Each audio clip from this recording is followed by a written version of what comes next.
any decision can be divided into what do I need to do versus how and when do I need to do it. For the what, that is intuition. And by intuition, I use the word energy. And the way to answer any question for yourself personally that you don't immediately know the answer to is to ask this question. Does it energize and expand my life, or does it shrink it? If it energizes and expands your life, the answer is hell yes. You should absolutely do it. That is what you should do. If the decision shrinks you or it deflates you, then the answer is hell no, you should not do it. This is an incredible tool to use in deal making, by the way, because I'm in the middle of negotiating a massive media deal at the moment, and it's something I've always wanted to do. Yeah. And when you're negotiating for something you really want, whether it's somebody that you're dating or it's a salary or whatever, in my case it's a massive media deal, you can get really ego driven, right? Right. And you can start to get very attached to the deal or to the person or to the whatever. But you have to stop and ask yourself, is this deal or this person actually expanding and energizing me? Or are there aspects of it that deplete and shrink me? And if there's any aspect of it that depletes and shrinks, you either have to change that aspect of the deal or the relationship structure, or you have to say no. Period. Right. If you decide that, yeah, it energizes me and I really want to do it, then that's what you want. Next, you've got to think about the outcome, which is how and when you make it happen. Right. Does that make sense? Yeah, 100%. Cool. At what point did you find your purpose? Because for me, I'm an entrepreneur for 15 years, and most of my career, I chased the money. I because of my upbringing, you talked a lot about how we were conditioned growing up, and I always felt I had something to prove to my dad. I always, Was he really successful or why? No, he wanted me to go to Princeton. He wanted me to be this smart kid. He wanted me to play basketball. He wanted me to, he worked at Prudential, and that was the first company I knew of, and he would just always talk about Prudential, and how successful that was, and how he wanted that for me. He wanted me to become successful. He wanted me to become highly educated. He wanted me to become the best in my class. He wanted me to make high honor roll. And did you? No. Well, was it? But I tried. I always was trying to prove. Or was there a little bit of you resented the pressure, and so you acted out and didn't do it? Because clearly, come on, you founded Elite Daily. Yeah. Everything you invest in goes and is a huge success. You're a really smart guy when you want to put the fucking work in. Mm-hmm. And so there was an aspect about your personality that I already know that you don't like being told what to do. Yes, for sure. Oh, forget it. If I feel like I'm put into a box, I'll freak out. I need that freedom, that flexibility, for sure. Yes, for sure. And so one of the things for you to think about personally and as an entrepreneur is that your dad gave you the greatest gift in the world, because when you realize anytime that you're in a box that felt like what it was like to be with your dad, because he had aspirations for you that looked a certain way. This is not about making your dad right or wrong. Right. It's about what you respond to energetically as a human being. Right. No deal that you ever do and no relationship that you are ever in will ever work if you feel like somebody is setting the expectations for you. Full stop. Yeah. So it's not that, the new story for you, what happened is your dad had high aspirations, you didn't achieve them, so you, as a kid, started telling yourself a story that you got to prove something to your dad, right? What I'm here to tell you is the new chapter for you is recognizing that what you learned from your father is that you're successful when you define the expectations for yourself. But for your dad, you wouldn't have learned that. Yeah. No, it's so true. It took me so long to realize that. I can't even tell you how many times I I really felt I had to prove something to him because I didn't meet those other expectations. And I finally, I mean, it just took me till I getting to my 30s to realize I don't have anything to prove, and that I define what success really is for me in my life and what makes me happy. And he loves me no matter what, you know, both my parents do. And I'm blessed for the mentorship that he gave me as well as my mother. But I feel that in my early 20s, when I first felt that school wasn't for me and I decided to drop out my first semester, I went all in to trying to figure out the internet and the online business and all those things. You know, I chased the money for a really, really long time, and I always was creative. I loved creating content and marketing and all those things, but I don't think I ever really thought about like my purpose. And I think that a lot of us in our 20s, you know, we really don't. But I think now there's so much content on social media now. I don't think you should. Yeah. I honestly don't think you should. So here's the thing. I think you should chase what energizes you. Everyone talks about passion, legacy, purpose, blah, blah, blah, blah, blah, blah. The one word to pay attention to is energy. I love that. That's it. Let's simplify this. Okay. So whatever energizes you, naturally expands you, feels like possibility, is exciting to do. It may be scary. That doesn't matter. It has to do with how it makes you feel. Right. When you were in your 20s, money made you feel good. It expanded you. It energized you. Chasing the money, that was the game. That was your passion. That was your There's nothing fucking wrong with that. Nothing wrong with that. And I particularly want to say that to the women that are watching. Yeah, hell yeah. Because it is socialized into women not to chase success like that, not to go after the money. And so if what energizes you is amassing wealth, go for it. But and the reason why I say that is because people talk about the word passion or purpose. Right. And the truth is, it's not a person, place, or a thing. It's not. It is the feeling of being expanded and energized. Right. If you're pursuing your passion, it means that you wake up every day and are energized. So instead of trying to think, what's my purpose? What's my passion? What's my purpose? What's my passion? Fuck, I don't know. Yeah. Instead of thinking like that, I want you instead to ask yourself, what could I do today that would energize me? What energizes me? If it's making money, figure out how to make money. Right. If it is making a difference, figure out how to make a difference. It could be in any single shape or form.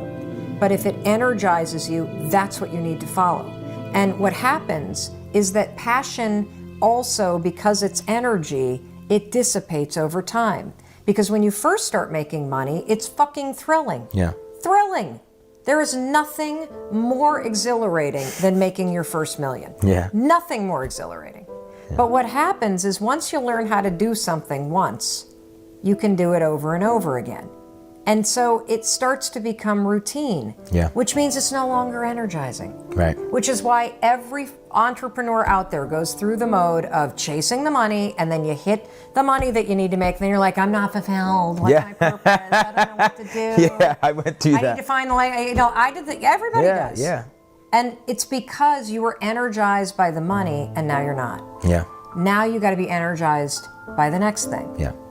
And for you, it's clearly service. It's clearly making a difference. It's empowering others. And so when I look back on my trajectory, the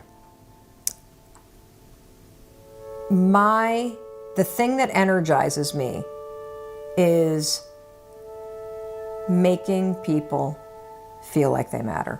Yeah. It's that simple. It is giving people hope in a situation where they don't have it.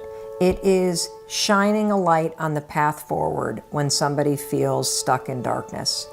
And now that I know that those moments are the things that make me get up out of bed and energize me, I can trace back all the way to the moment of being a public defender in Manhattan, 22 years old, straight out of law school, and defending a kid who, and I met him for the first time. He had been arrested. I met him during night court in New York City.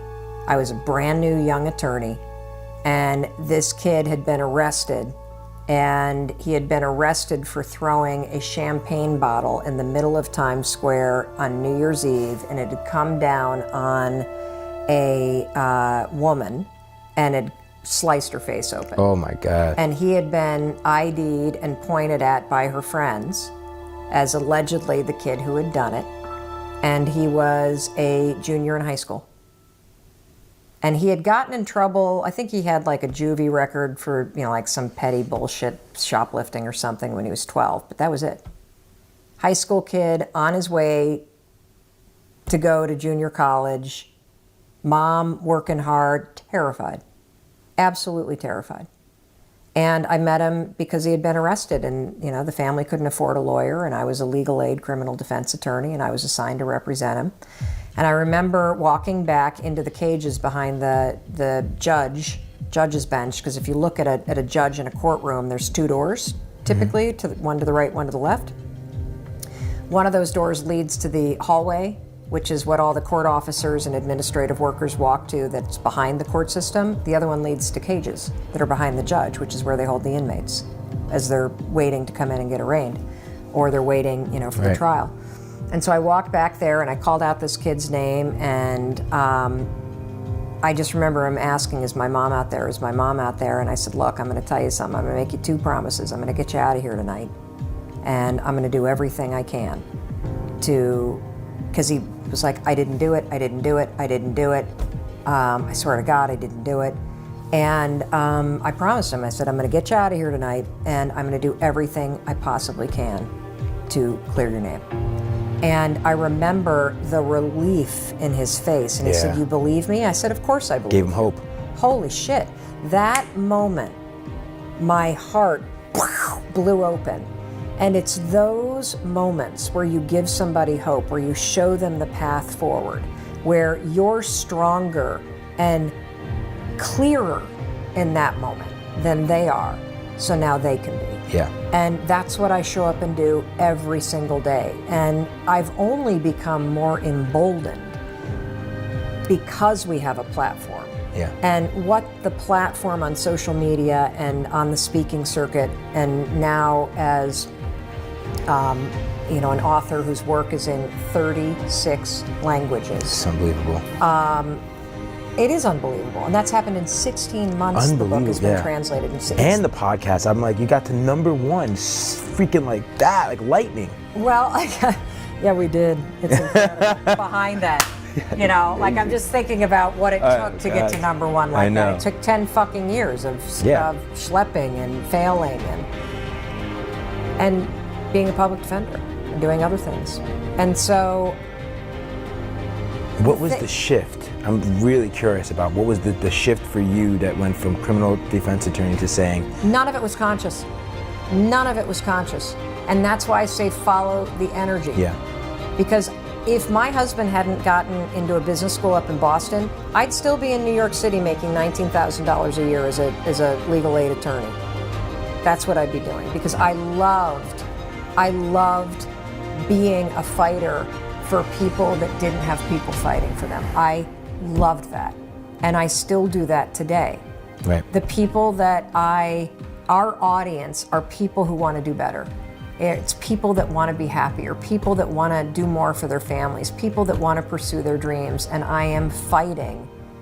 I'm fighting the bullshit for you. Yeah. I'm fighting your self-doubt. I'm fighting your anxiety. I'm fighting your excuses. I'm fighting the stories that you've had since childhood. And I show up every day to remind you of who you are. Right. And to remind you that you can do this if you put in the work, and if you give up your timeline, and if you're good to people, and if you're positive, and if you cheer for other people.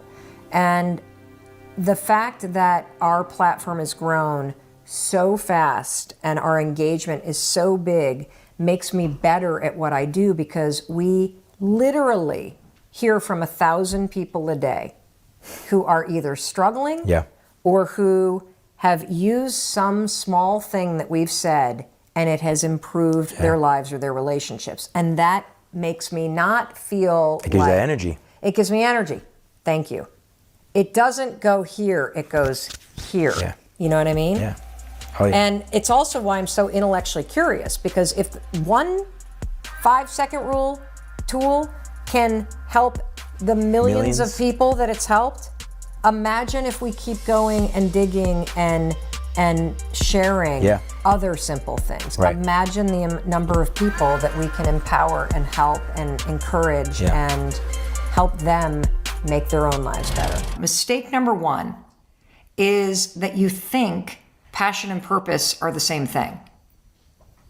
I hear those two words thrown around so much and swapped in and out of sentences that I need to say it is a major mistake to think that passion and purpose are the same thing. Because the fact is, they're completely different. And the other fact is, you need both passion and purpose in order to live an incredible life that you deserve to live. So let me unpack my simple way of thinking about passion versus purpose. So passion is something you feel. I think about passion as another word for energy. Passion is something you feel. Purpose, on the other hand, is something you do. Purpose is something you do. I'm going to distinguish passion and purpose at a secondary level. You ready?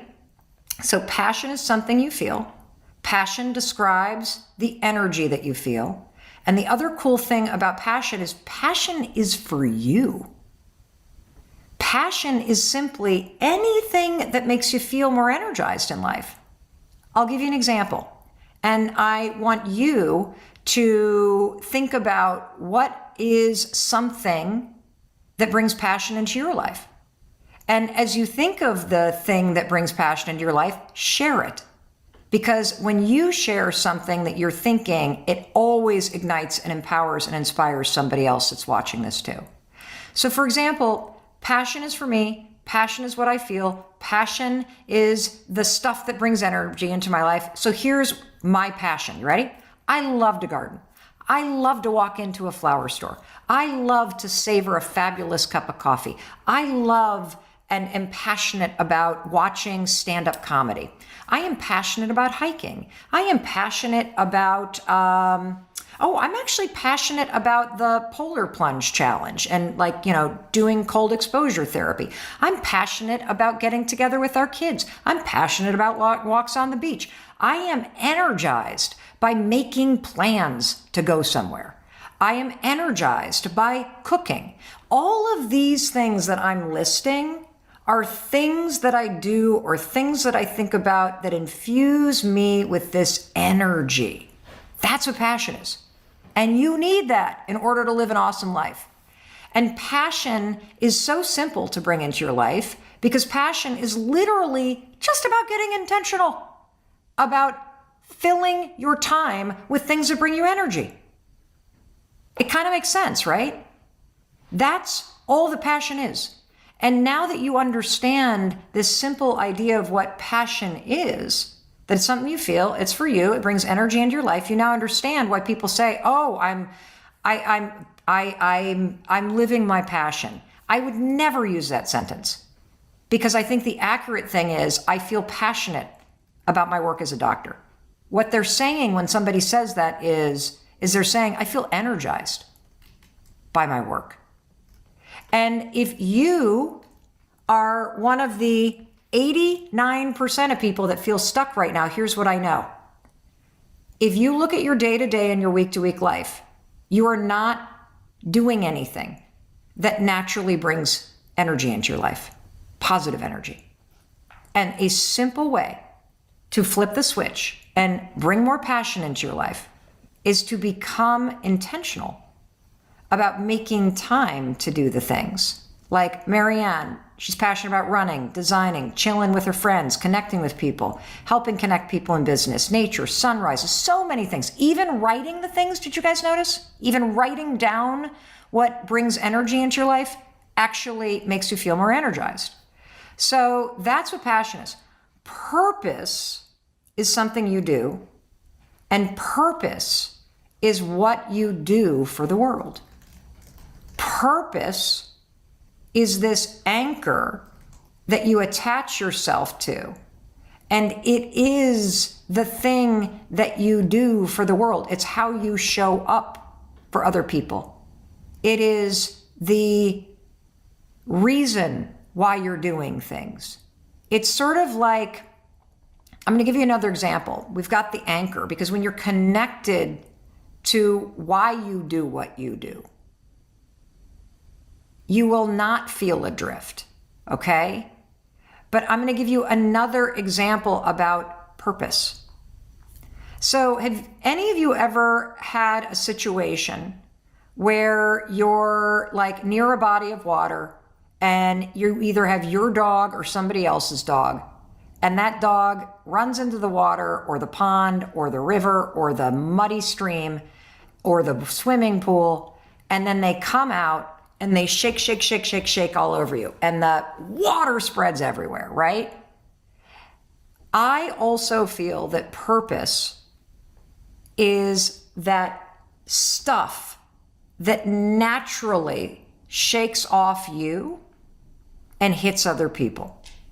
So I, for example, in the exchange that you just saw with me talking with Brendan, when Brendan's around me and he's like the dog shaking wet, what you get hit with is his purpose of serving, right? It just flies from the guy because it's what he gives to the world. And when you understand that purpose is just why you're doing something and how you're showing up for it, and the way in which you uniquely do it, that's your purpose. That's it. Passion is for you. Purpose is what you give to other people. So mistake number one is that you think they're the same thing. You use the words interchangeably. You're not quite thinking about the difference and why both are so important. Now let's jump into mistake number two. Mistake number two, I've sort of hinted at already. Mistake number two is you think you're just going to bump into it. You think that purpose or passion just kind of happens. That's not true. The biggest thing that people don't realize, myself included, is that it's something you have to be super intentional about. That when you wake up every day, you have an opportunity to bring passion into your life. You have an opportunity to decide how you're going to show up with a sense of purpose today. And this lack of intentionality is the reason why you feel stuck. It's the reason why you feel adrift. If you're on autopilot, if you're just going through the motions, if you're accepting good enough, if you're just barely surviving, you're not anchored to anything. And you're not going to just sort of float into what's meant for you. You need to have what I call a wake-up moment. You got to have a wake-up moment and go, I'm stuck and I'm sick of it. And being stuck, by the way, is a great thing. It's a wake-up moment because you just woke up and were like, you know what? I'm not feeling connected to something deeper here. I need to fix this. And so mistake number two is thinking you're just going to bump into it, that somehow staying on autopilot, blah, blah, blah, blah, blah. That's not going to happen. You got to make a decision that you're going to become intentional about infusing your day-to-day life with more passion, and that you're going to become intentional about aligning your focus, your attention, and your actions on something that you value. That's how it's going to happen. I've been saying it a lot, that every single day when you wake up, you can decide who you're going to be. And the reason why it's so important to wake up and either consciously choose, decide, or set an intention about who you're going to be. The reason why this is so important to start doing every single morning is because if you don't consciously decide who you're going to be, your habits, your old patterns, and the stress of the day will decide it for you. You see, human beings, this was so liberating when I learned that human beings are nothing more than a ton of patterns. We learn patterns from other people. And then we repeat those patterns. And so if you find that you're stuck in a rut, or you're overwhelmed, or you're in a negative place, and you are really tired of being there, the first step to getting the life that you want is you must wake up every morning and interrupt the patterns and the automatic nature of how you go through your day, just going through the motions. And the simplest way to do that is to wake up and set an intention.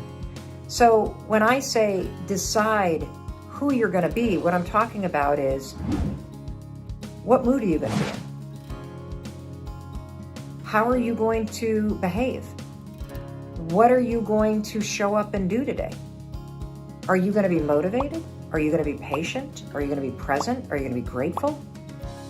Those are decisions that you can make. And when you wake up in the morning and you set an intention, today I am going to see the good. Today I am going to be optimistic. Today I'm going to turn off the television when I get home. I'm going to spend an hour on my dreams. When you wake up and set an intention and you decide who you're going to be today and how you're going to show up and what it's going to feel like to be you, you take control of the day. And you give yourself an anchor to keep coming back to, so that when something stresses you out, or you catch yourself thinking negative things, or you get a text, or somebody doesn't respond to you and you start to feel discouraged, come back to your intention. Today I said I would be optimistic. Today I said I would see the good. Today I said no matter how tired I am, when I get home tonight, I'm going to find an hour for me. That's what I mean, Night Queen Bee, when I say decide who you're going to be today. And that's why I think it's so powerful when you wrap your mind around the fact that every single day you get to wake up and decide who you're going to be today. And it's the first step in taking control and creating the life you want. Hey, it's Mel. How are you? I am so excited to jump on this live because I'm going to share something with you that is deeply personal and that many of you probably don't know is something that I love to do. If you want to get in touch with your intuition, if you would like to feel a deeper connection to source, the universe, spirituality, buckle up, because I'm going to share something with you that I have started doing every morning. And it was introduced to me by my friend Amy. And Amy is somebody that has come into my life in this new chapter. It's like, have you ever had a new friend that feels like you've known them an entire lifetime? Well, that's who Amy is for me. And Amy has introduced me to this really fun practice of pulling cards that help you answer questions, that give you guidance. And I thought it would be really fun to have Amy introduce you to this practice. It helps you get in touch with your intuition. She's going to pull a card for you to give you guidance for this month, to tell you what you need to know right now. And I think you're going to see something really incredible through this. How many of you know what I'm talking about? That you pull cards, that you are really into reading the signs. I was somebody who has always looked for signs for guidance. I asked the universe to give me a sign. I look for signs in my day-to-day life. But this practice of pulling a card has truly transformed my connection to something greater in life, my connection to magic, my connection to my intuition. And so I thought, what the hell? Let me introduce you to my friend Amy. Let's let Amy explain how she got into this, and let's learn what the cards, what the spirits, what the universe. Oh my God, here comes my dog. YOLO, come here. YOLO, come here. You want to be part of this? Hi, buddy. Come here. Oh, here's my dad, everybody. I know, he does not want to stay. He will not play. He won't play? Get the bubbles out, Dad. I mean, I've been trying to get him to chase this and bring it back to me and tug it, and he will not. He will not. Well, we're going to pull some cards, Dad, for everybody online. Tell them what to think about. Who are you talking to? 1,900 people right now. Oh, okay. Dad's like, and I'm out of here. You got a busy day then. If a guy I recently met forgot my birthday yesterday, is that a sign? Yeah, it's a sign that you are an option, not a priority. I've been telling a lot of women, in particular in my life, that there's a big difference between being an option, not a priority. All right, let's get Amy on here. Here we go. I'm so excited to see what Amy teaches us today. Okay. Hi. Hi, Aim. I was a little too excited last time, I think, and it just kind of like blew the whole thing up. No problem. No problem. So I'm really excited. Hopefully I will not bounce out on everybody. I'm here by the beach, and so the internet is in and out. And so I was explaining to everybody that about 4 weeks ago, I was going through a rough time, and you said to me, well, do you want me to pull you a card? And I'm like, what is that? Why would you ask me about cards? Yeah, exactly. Yeah. And so explain to everybody what it is and how you got into this. Okay, right. So I pull oracle cards.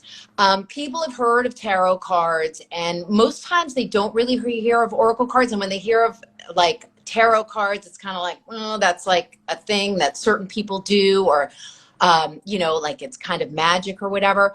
But all of these cards, oracle or tarot, they're all just tapping into your intuition, to what's already inside of you. And they are just tools, literally like tools that help you understand what's going on in your world. Because sometimes we are so in our heads and we can't understand the big stuff that's going on in the world, and we miss it. It's like, missing the forest for the trees. So oracle cards give you a lot of clarity in life. So they say oracle cards kind of help you see the bigger picture. And that's what I always love to do, because when you're from that 30-foot view or that 3,000-foot view, you can see life a lot more easily, and you can understand better what you need to do. So, well, that makes a lot of sense, because I feel like, even when I wake up in the morning and I dump all my thoughts in my journal, and maybe I read a passage that, is in a book, and sometimes that passage is like, whoa, this hits me today. And sometimes the passage is like, that doesn't really apply. I can't. Right. Something about the intentionality of having a specific card that you pull from a deck. Yeah. That almost, for me, it has it's like a sword that slices through the overwhelm and the emotion. Yeah. To give me a grounding, like, theme. Yeah. Truly focus on for the day. And so I found them to be really powerful because of the fact that you're pulling something specific from a deck. Now you're not like and I think what's really cool about this is we're just like good friends. Yeah. And this is something that you have been doing, and then you started doing it for me. And it's not like you have to be an expert in this to introduce this practice, right? No. We all have this ability to tune in to a higher power within us. It's when I feel like when you give that power away, it's number one, recognizing that there is a power in the universe like that.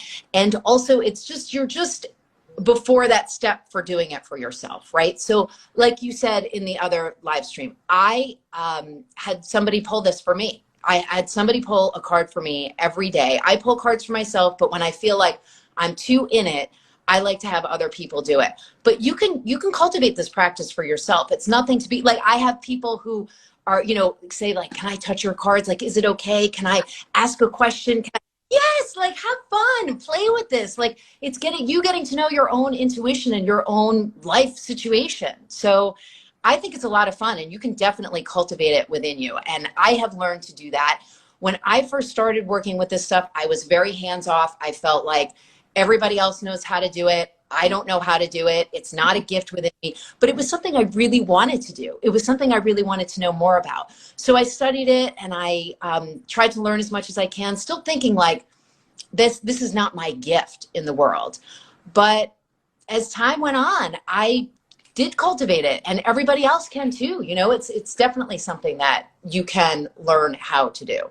Awesome. I see so many of you saying, oh my God, I pull oracle cards, or oh, I read tarot cards, or oh, I have this kind of practice. And yes, it is like a mirror.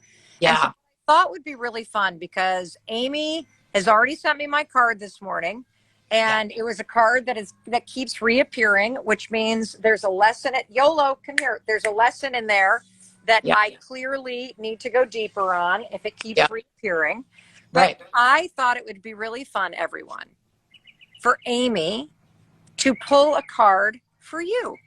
Yeah. That right now, Let's do it. this month, what do you need to hear? What do you need to know? Like, how, like you ask this, that's the question I want to know. I want to have Amy pull a card, and to have that card give you guidance for this month. Yeah. What do you need to know? Right. And you know, Mel, the questions are really important, because if you ask like, hey, should I break up with my boyfriend? That's not really the best question, right? To ask the cards. So the questions are really important to begin with. So that's a great question that you had. What do I need to know right now for my highest and best good? What's the guidance that I can have? And I want you to know, if you're watching this video, no matter when you're watching it, this is the message for you. That's how these cards work, right? Like if you're hearing it, there is something that you're going to get from it. So what I'm going to do right now is just shuffle my deck, and I should probably let you know I'm using this deck by Colette Baron Reed. This is what I find to be a very powerful deck. You can get it on Amazon. So I'm just going to shuffle these cards twice, and I'm just kind of going to go quiet for a second, because I'm just going to put the intention about the question into these cards. So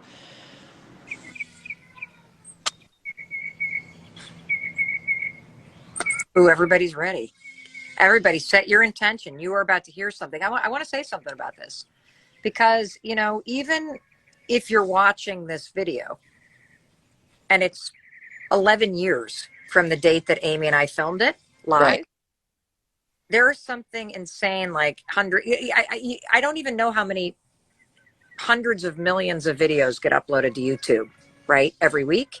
So the fact that you're actually watching this one at this moment in time, there's a reason why. And it's because you were meant to hear the message of what this month that you're living right now, what you need to hear in order to be your highest and best self. Okay. So let's all listen, that this is meant for you right now in your life. Right. Right. And if there is a special intention that you have that you want to know more about, just what I say is put that in your heart, meaning like, just feel it. Don't think about it. Just kind of feel it. And then this card will give you some kind of guidance. So I'm just going to put a ton of light into these cards and ask, what is the best good for everyone to know right now for this month? What card? I got this card. What is it? The Garden of Venus. I got that card today. I know. Isn't that incredible? I know. You just got that card this morning. Yeah. Okay. That's freaky. So when that happens, people ask me, okay, wait, how many cards in the deck? Because they want to do the math on this. Can you hold up the deck so they can see how many? Yeah, there are 64 cards in this deck. Okay. There is only one of every card. And okay. I 2 or 3 times, and I did a reading in between yours this morning. So, and this is the card again. So this is called the Garden of Venus. Show them how thick the deck is so they get an idea. Oh.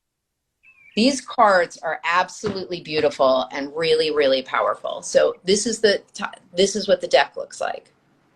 Okay. Wow. All right. So she's going to tell you what the deck means. And yes, everybody, don't you worry. This has become such a huge part of my life. We are going to start creating these kinds of decks. Yes. For the work that we're doing to help you tap into your intuition, your confidence, your knowing, your courage. Don't you worry. And it doesn't matter what deck you buy, by the way, because you'll be drawn to a deck. And no, we don't make money off the deck that, you know, if you decide to get this, but let's talk about this card, because here's what I already get. If Amy blindly pulled this card for me this morning and texted it to me, everybody, and the message was meant for me this morning, and then I pinged her afterwards and I said, I think we need to do this for you. I want you to know that this is something that I do, that Amy does, that creates deeper connection to self, deeper connection to intuition. The fact that we come here, she shuffles the deck again, she randomly pulls that one card out of a deck of 52. It tells me that my connection with you is so powerful that my instincts that I needed to share this with you and we need to do something about this, Amy, that I'm dead on. That's what this card says to me. But let's have Amy read the card and the message for you, and then we're going to talk deeper about what that actually means. Absolutely. So somebody just said, what's the deck? It's the Shaman's Dream by Colette Baron Reed. And so this is the Garden of Venus card. And did you see people were saying in the comments, I'm getting goosebumps. This is a great card. I love this card. Okay, so the Garden of Venus, the place of all is well, rest and renewal and self-acceptance. When the Garden of Venus appears, you are invited, actually summoned, to return to the pleasure garden of love. So it's a return to love. It is time to leave the field of battle. Put your sword away. There is nothing for you need to defend anymore. Step through the gate into the garden of earthly delights. Bask in the joy of the wish-fulfilling trees and the scent of the healing flowers. You have returned home. So there's more to read, but I just want to say this card is very fanciful and very magical and very like kind of sensual in the sense that you're using all your senses and you're kind of like relaxing into this rest and this place of all is well, which I think a lot of us don't hang out in, right? Like a lot of us are like, there's something wrong. I have to fix this. There's not enough. I'm so scared, you know? And so this is saying like, get into that place where everything is just fine, right? Okay, you are weary and it is time to rest deeply and be renewed. Go into the sacred garden alone, and there is no need for another to be present to experience its pleasures. So you're going in on your own on this. You know, don't look for anybody else around to say, oh, look at that beautiful thing. You know, do this with me. This is your journey right now. Really stop looking for another. Enter by yourself. Allow your senses to intoxicate you. So what that says to me is be present, right? Like feel all of your senses and be really present. Leave all thought behind. Yes, this is me talking now. Get out of your head, right? Like you really want to get into the here and the now with this card. Lose your analytical mind and return to your body. In the Garden of Venus, there is a still pond that shows your reflection when you stoop down to drink. Who is staring back at you? Look at who you have become. Rinse your face with these healing waters and practice deep acceptance. That's really what this card is asking of you. Get present and accept yourself for who you are. Love who you have turned into with all your imperfections and blemishes. The goddess Venus holds a mirror that allows you to see yourself in all your flawed beauty. Do not become caught in its spell. After a quick glance, take the mirror with you and return to the battlefield that you may reveal to others who they are becoming. And then you will no longer have a use for your sword. So what are you getting from that, Mel? So here's what I'm getting from that. First of all, I loved the put down the sword. Yeah. You know, end the battle, go to love. Yeah. And rest and restore. And like that, I saw a ton of the comments too, people going, I'm done with the battle. I need to put down the sword. And what I just realized in hearing you read it again is that the battle was a battle with self and the gripping and the struggle that we have with ourselves. Yeah. And that the return to love that card is talking about is love of self. And then the second thing that really hit me, I don't know if it hit anybody else, is the analytical mind. Yes. And going like quieting the analytical mind. And I don't know about you, but my mind is constantly frickin' going. Right. And so going into the body. And, you know, for me, these next 4 weeks, these are the first like big vacation and time off of work that I've taken in, I don't know, 7, 8 years. Right. Right. And so this is all about rest and restore and being quiet. And I'm telling you, my mind is freaking fighting me on it. Like, I got to go do something. I got to do this. It's too Of fun. course. And Yeah. that's the sword I need to put down. Yes. And then the final thing was this idea. Will you read that line about the mirror again? Oh, yeah. At the end.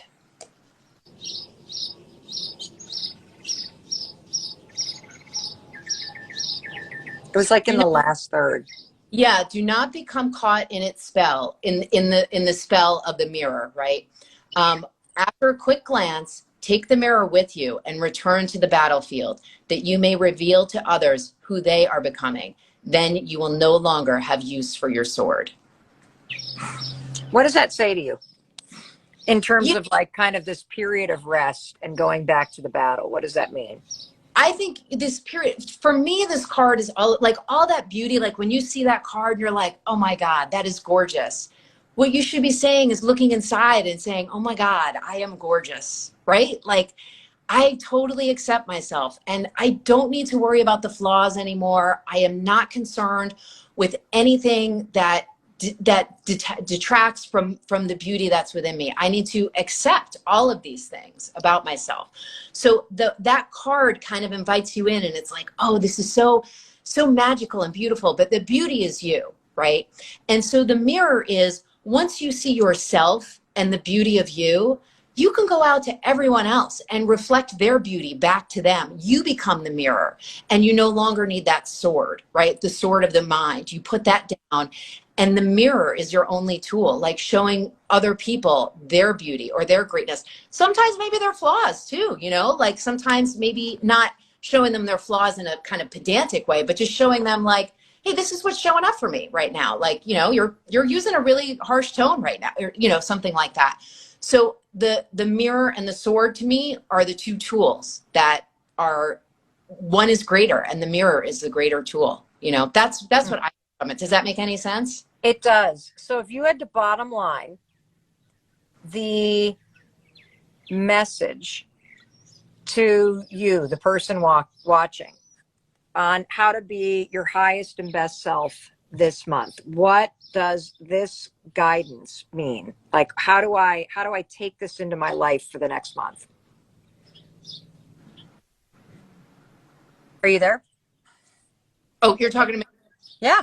How do I take this? They're coming. Oh, I'm new to this live stream. So, okay, cool. So what would I bottom line it for them? I would say, I really think that that's self-acceptance and finding the beauty in everything and really telling the brain, you know what, we're not going to look at that right now. We don't need to talk flaws.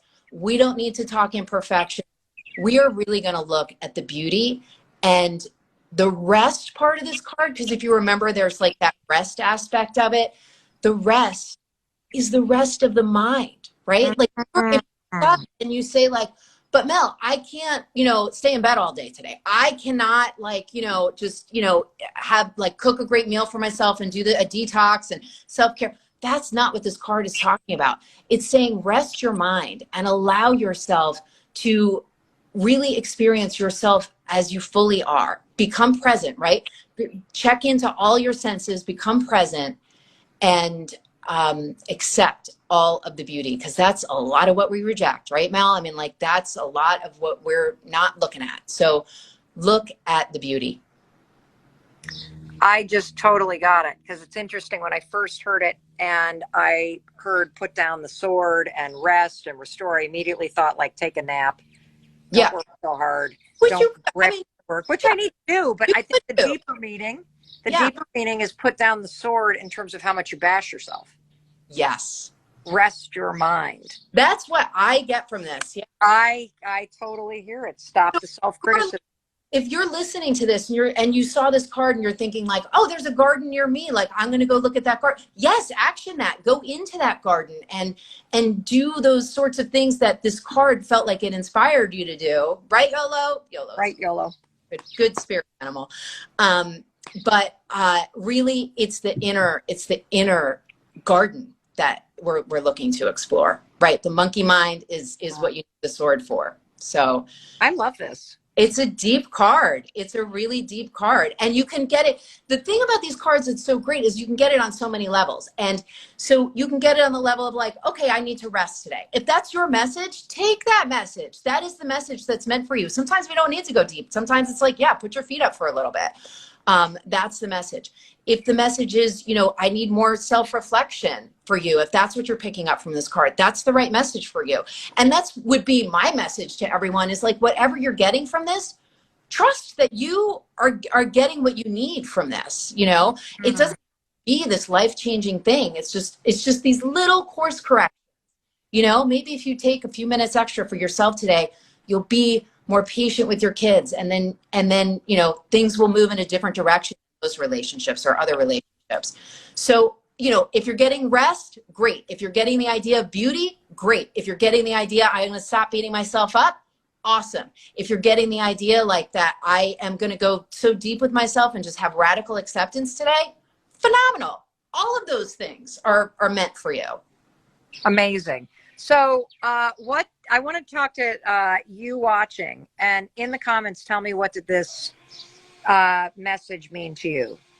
What did you get? A lot of people are asking about the number, Amy. I don't know. Is there a number on the deck? 5. It's number 25. Let me just double check that. I'm wondering if you all have this deck already. Yeah, it's number 25, but maybe you're number people and you want to know what the number is. And I'm definitely in service to that. It's 25. Okay. And do we know what, well, there's a 5 in it, clearly. So that's meant for me. So that's meant for you. See the card again. Yeah, this is what the card looks like. I wish I had for this live stream, but okay, I didn't. It's beautiful. You got it. It is a gorgeous card. I remember when you first got this card, it was absolutely just mind-blowing. We all looked at it and we said, oh my gosh, Because I've gotten this card. This card keeps showing up for me. I think it's the 3rd time you got this card. Yeah. Yes, they must not be listening. You're listening. You're just getting it at a different level. You're just getting it at a different level. So it's and it is a good card for you too, because that's part of your sign, right? You're a Virgo? I'm a Libra. Oh, you're a Libra. Okay. So, but beauty is a part of you and who you are. So, you love to have that, and simple too, right? So it's all within the thing. And somebody's asking for the deck. Oh, they couldn't see the card. It's the Shaman's Dream deck. And let me tell you, we are definitely, you can get them on Amazon. We're not making money off this. This is for those of you that have joined late, Amy is a very good friend of mine. And she, in the past 4 weeks, has started pulling a card for me every day to give me guidance through a very big life transition. And I have found it to be wildly helpful. There is something about having the intention of shuffling a deck and letting that sort of intention of pulling one of 52 cards be a specific message meant for you that has helped me tap into my intuition, trust myself, and to take whatever the message is. And for those of you who joined late, today's message was Garden of Venus, drop the sword, step toward love, quiet the analytical mind, get into your body, stop looking in the mirror and trashing yourself, and instead reflect on how far you have come and grown. It was a huge message about self-acceptance. Love yourself, right? Love yourself, where you are, yeah, what you're in. And I personally am on what Amy and I refer to as the bridge. You see, I believe that we all have 2 lives, the one you're currently living and the one that you have yet to create. And you're always you're on this bridge crossing from one life to another. And sometimes the bridge is exciting. For me, it's been terrifying. And these cards have been almost like rails on the bridge that have helped me steady myself as I continue to move forward. And so absolutely beautiful, Amy. Yeah, I love that. And, I will say this too. I had to when I moved to Vermont, it was a very difficult time in my life.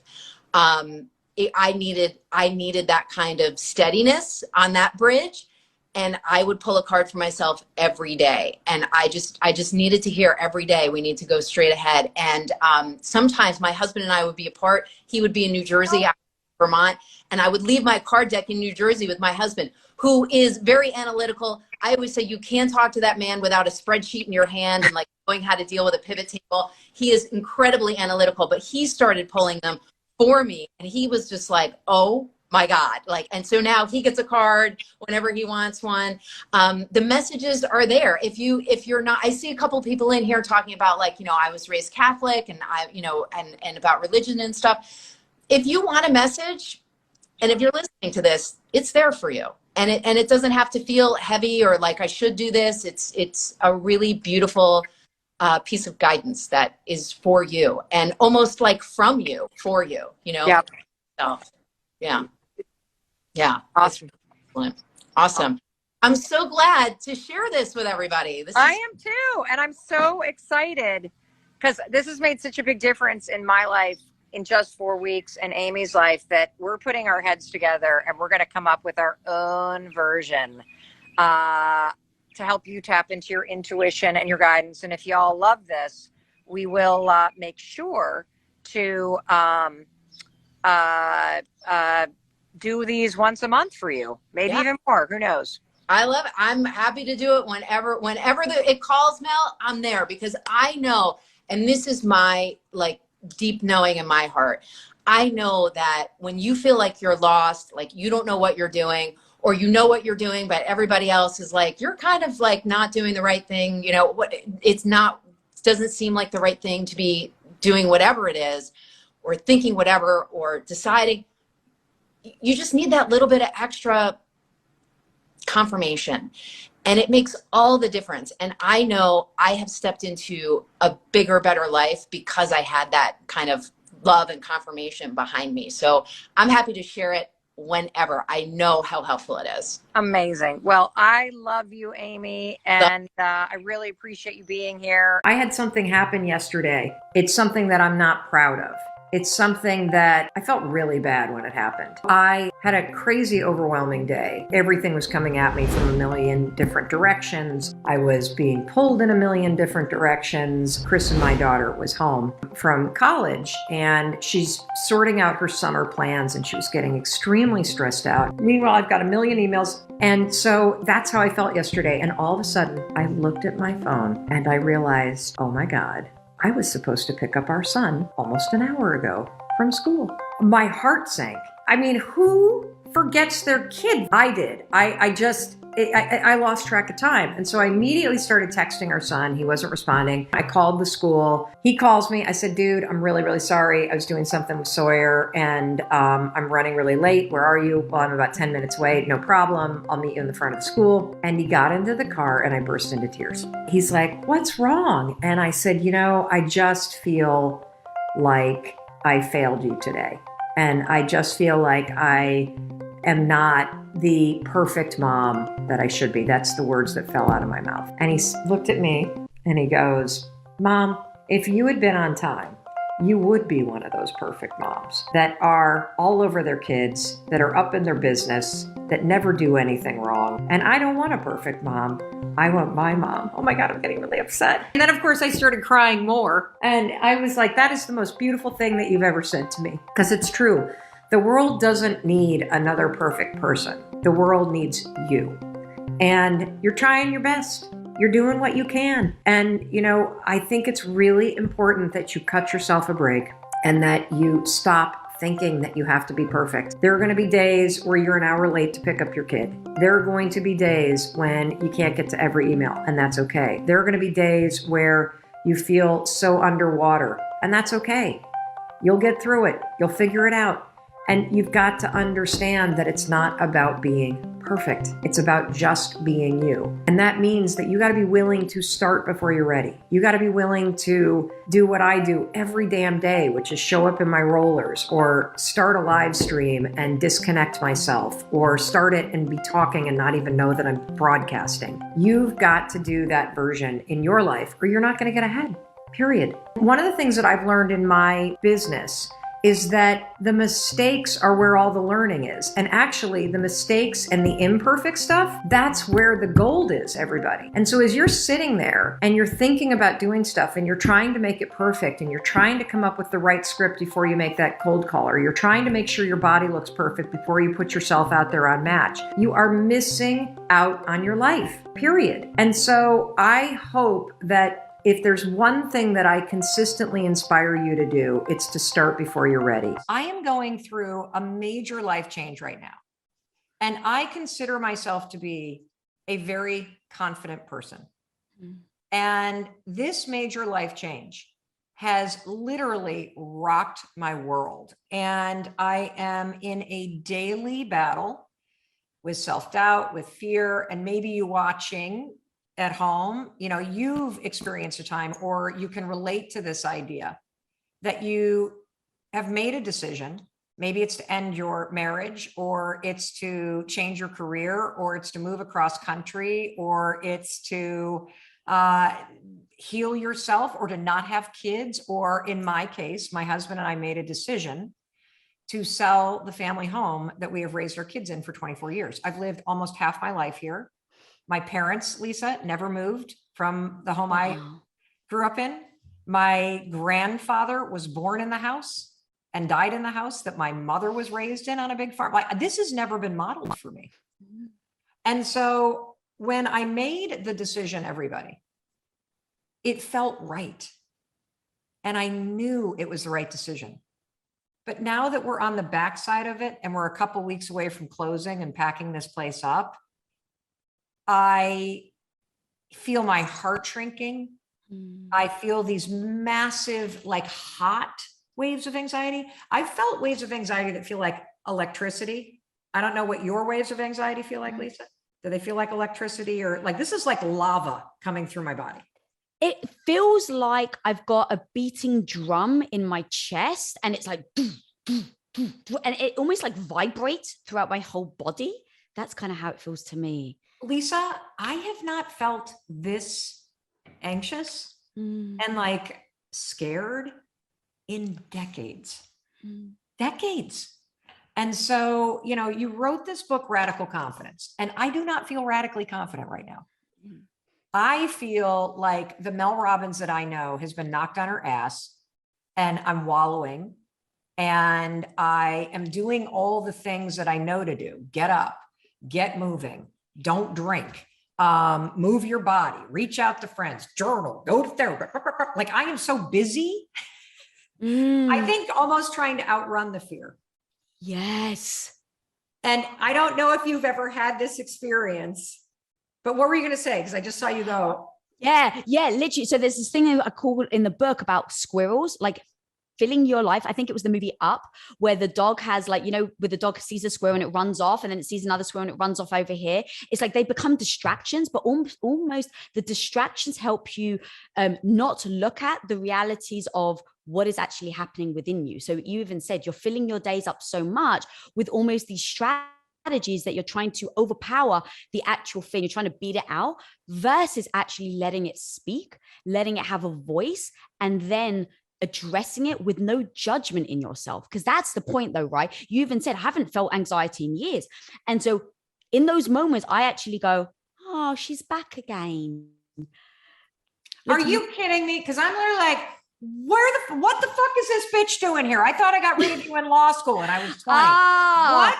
Like, and so I'm like, get out of here. And now I'm going to like get busy and clean the house and do this and on and on. And radical confidence is something else. And it's something that I don't think I've actually ever practiced. So you and I know the same, and I want to unpack this using my story. Okay. Because I know that there are times in your life where you make a decision. You're going to break up with that person, or you're going to actually say yes to their proposal. You're going to change your job. You lose somebody you love. So it might not even be a decision. It's something that's happening and you don't want it to be happening. You get a diagnosis. It's terrifying, right?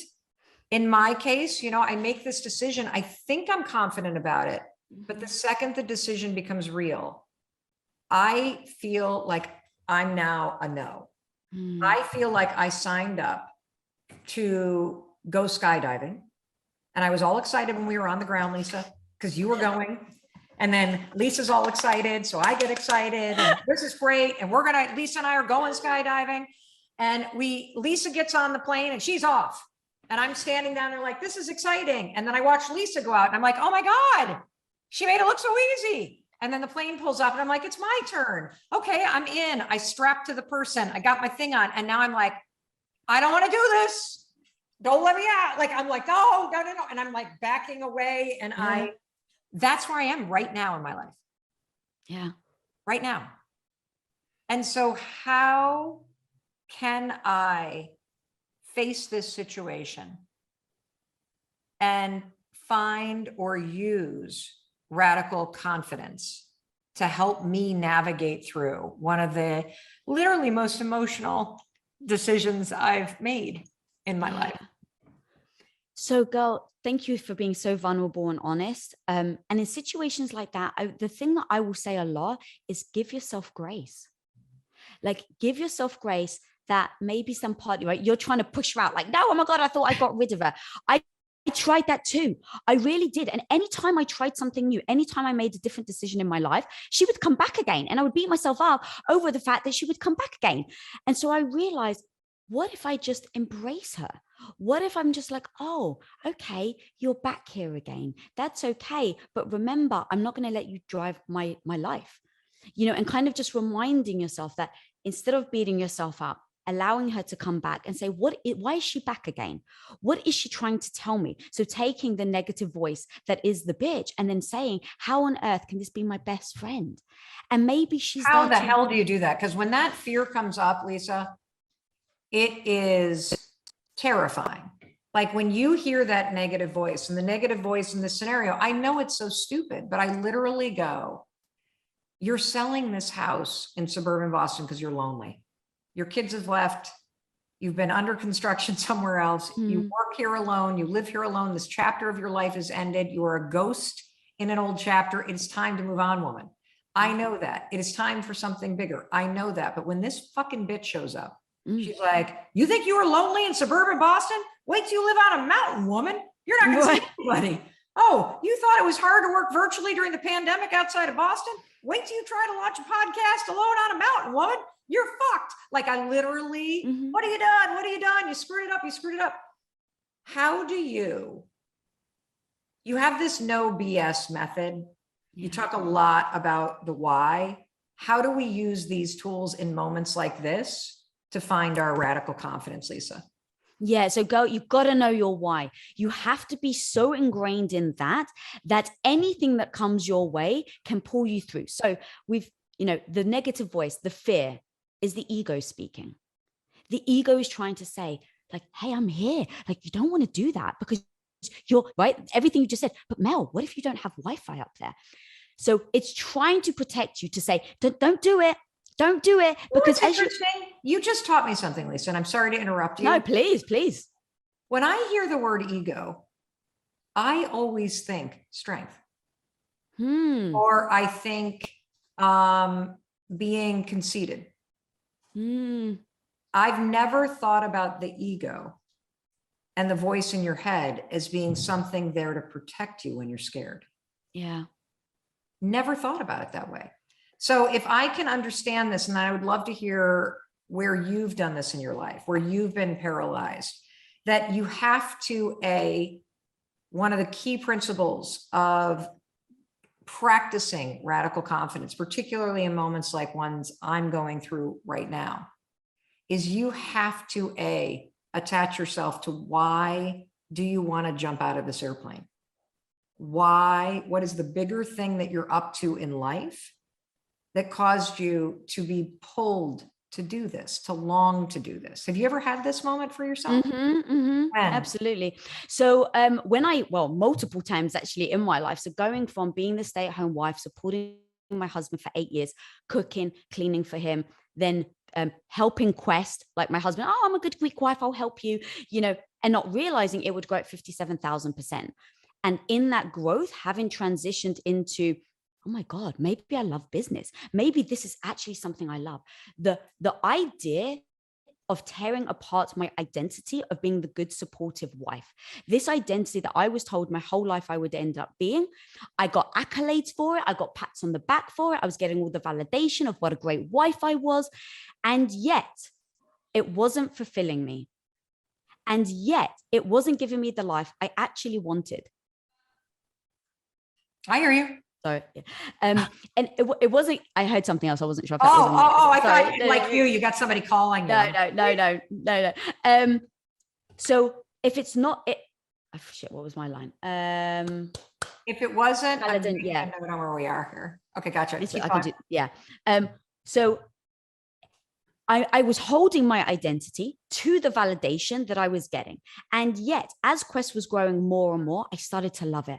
I loved the challenges. I loved seeing what I was made of. And now here I was in a moment where my voice is telling, well, Lisa, you don't know anything about business. Are you really going to give up this identity, the thing that gives you the accolades, the things that give you the validation? What if you fail? What if you make a transition and you try this business thing and you suck at it? And what happens if you're god awful at it? Where are you going to get your validations from? Where are you going to get the pats on the back from? Where are you going to get the feel that you have now? While it doesn't make you happy, it didn't make me happy, but the validation and the feeling I got from doing it becomes the velvet handcuffs. So knowing that, I had to say, what is the life I want? So attaching yourself to the why, attaching yourself to this goal emotionally. So I started to realize I had a thing over here where I was supporting my husband and I was feeling good about it. But on this other side, in pursuing the hard things, in overcoming obstacles, Quest became a mission. It became, I was actually helping women.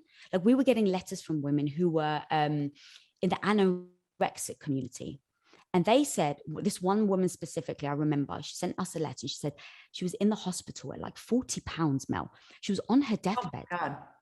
And she said, thank you for bringing Quest into my life. You have now made me okay with calories again. Now, when you hear that sort of thing and you attach yourself to the why, that when you step in, all these hard things to do, actually deliver on this why, I now know I have to make the change. So I know my why now. I know that I really want to change from being the supportive wife into helping build Quest. All right, so let me unpack mine.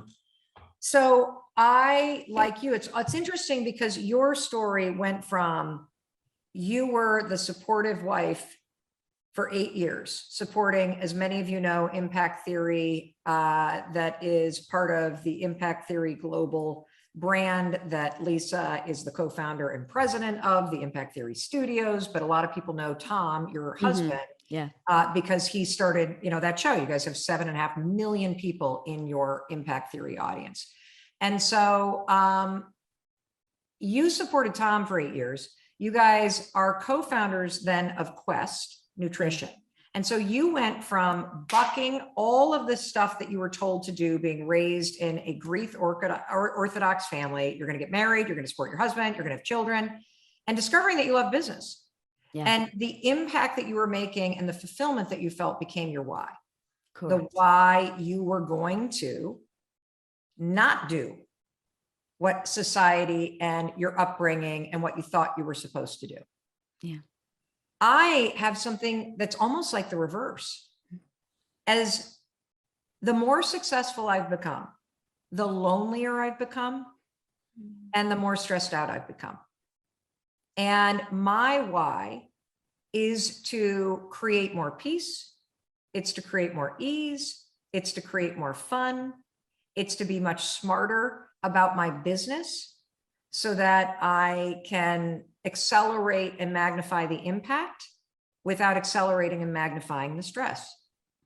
And a big piece of me deciding that it was time to sell this house is because I race back and forth and back and forth and back and forth and back and forth and jump on planes, and I am never anywhere, which is why I'm lonely. And it's just like it probably scared you to not do what you had been told you should do and had been doing forever. It scares me to slow down and to approach business very differently so that I can have all the things that I really want, which is more time with my family, more peace, and a bit of separation between the empire and the impact that I love building and the peace that I need and the connection that I need in my personal life.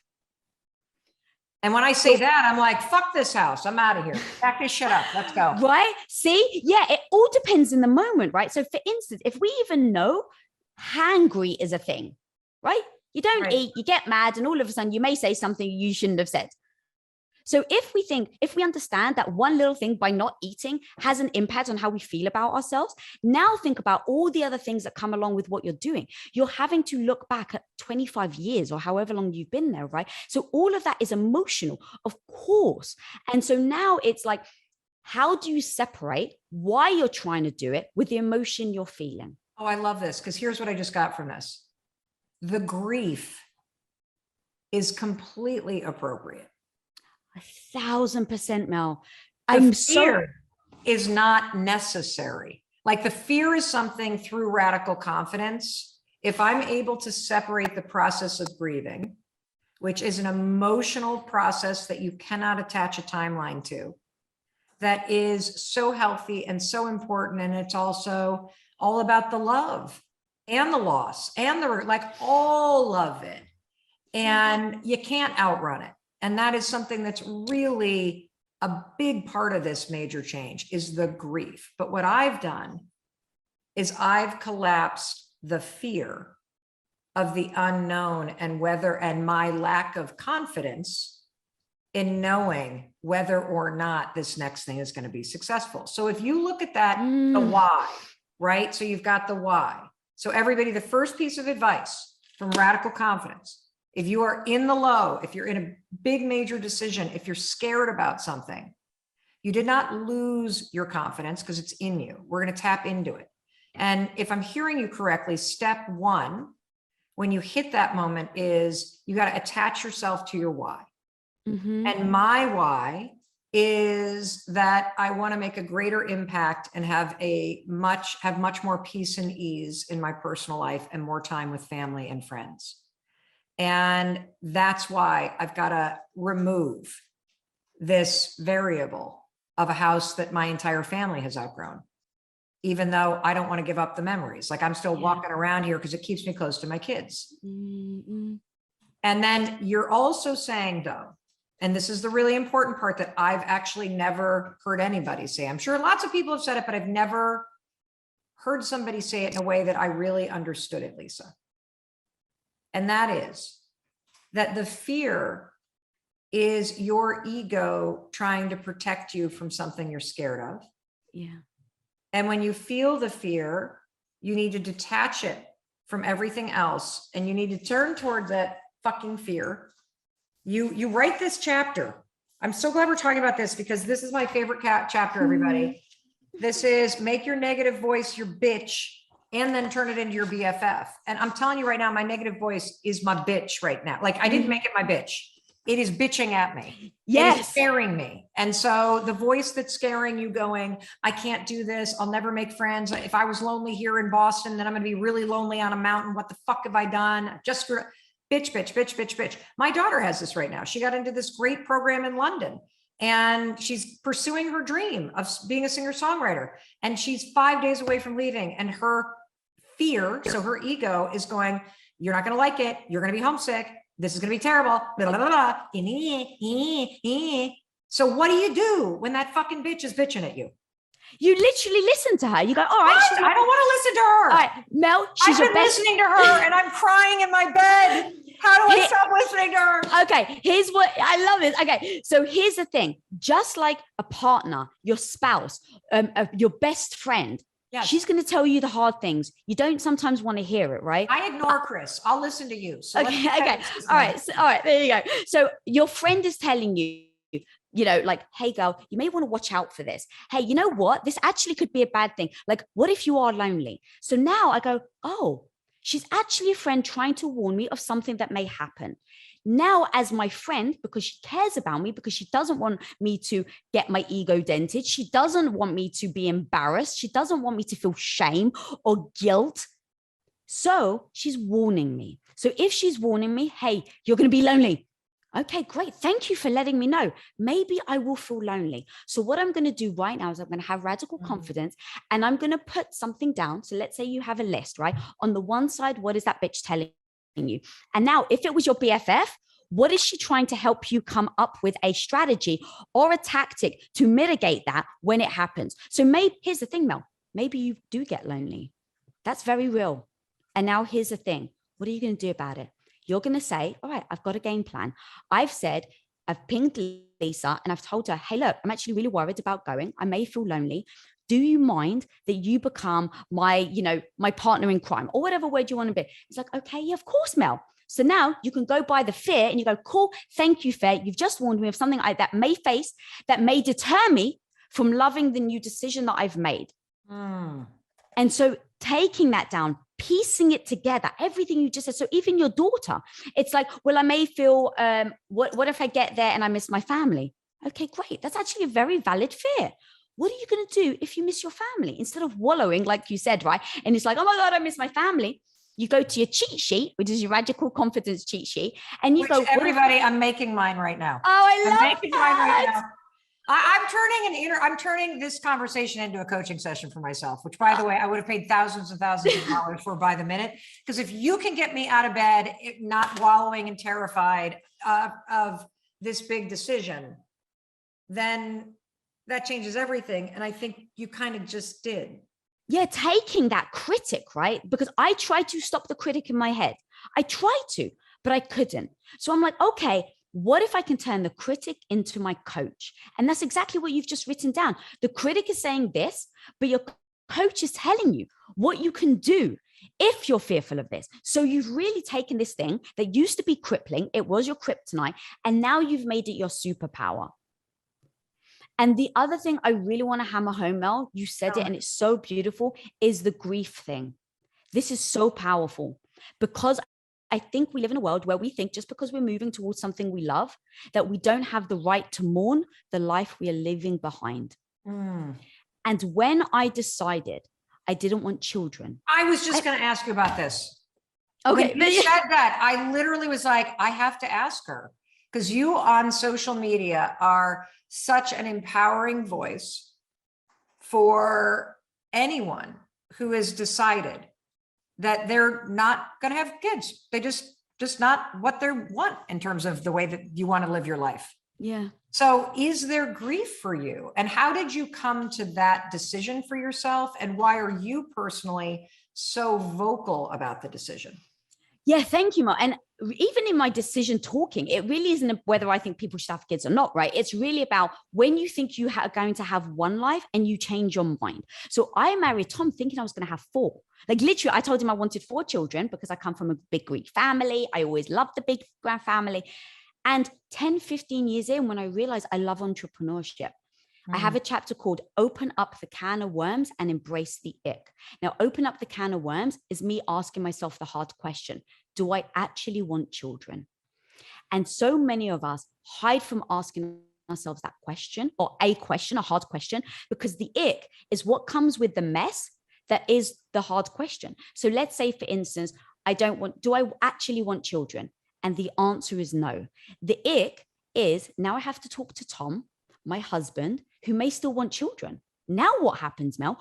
Is he going to say, well, babe, you promised me. And so it's I want children or we have to get a divorce. I don't know. Right. That's the ick that you have to face when you ask yourself the hard question. What was the moment when you were like, wow, I actually realized I don't want 4 kids? How did you get to that decision? So do you ever feel like it's a whisper in your head first? The house was. Yeah. It like becomes keep going. So it becomes this little whisper that maybe we try to ignore because it's uncomfortable. It's like, I don't want to ask myself this hard question, because if I say to myself, to your point, do I really want to live here anymore? Now you have to deal with all the emotion that comes behind it. You have to tell your kids. What if your kids are upset? Now you've disappointed your kids. What if your husband doesn't want to move? Right? There's so many things that come with you saying, maybe I don't want to live here anymore, that ends up people living in the same house that they didn't want to live in for 10 years. So it's making sure that you ask yourself the hard question, listening to the answer, which is the whisper, right? So the whisper is, do you still want to live here? Do you still want to live here? And in fact, let me back up. So you listen to the whisper and then you let it speak. Do you remember the first moment and where you were when it went from a whisper to a speak? The interesting interesting thing is someone else saw it in me before I did. I didn't want to acknowledge the whisper. And one day, one of Tom's business partners turned around and says, Lisa's not going to have children. Because he had seen me go from a supportive wife to now business. And I was like, no, of course I'm going to have kids. I'm just going to do this entrepreneurship thing until I'm ready.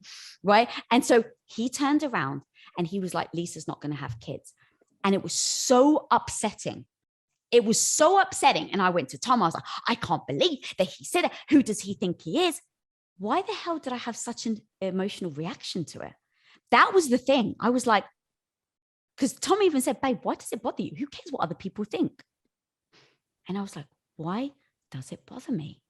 And it was because I was ignoring the whisper and he just called it out because he saw in my actions how much I was thriving in business. He saw, but because of my belief system, the belief system that I had as a Greek woman, I was going to have children. I didn't want to ask myself the hard question. So when he said that, I actually stepped back and said, why do I believe that I'm going to have kids in the first place? Like with no judgment, assess my belief system. And once I started to write down literally almost like, what are the first things that come to your mind? And I was like, all right, legacy, like chatting something out like as quickly as possible. So I was like, all right, legacy. And I was like, well, what does legacy mean? So I wrote it down, legacy. Oh. What does legacy mean to me? All right. Well, I said legacy because to me, it was about having children to pass on your wisdom. That was what my dad used to tell me. And I was like, but do I actually believe that? And I'm like, well, a legacy to me could be, having, making a mark on your life now so that when you're gone, you're remembered. All right. Do I actually need to give birth to my own children to do that?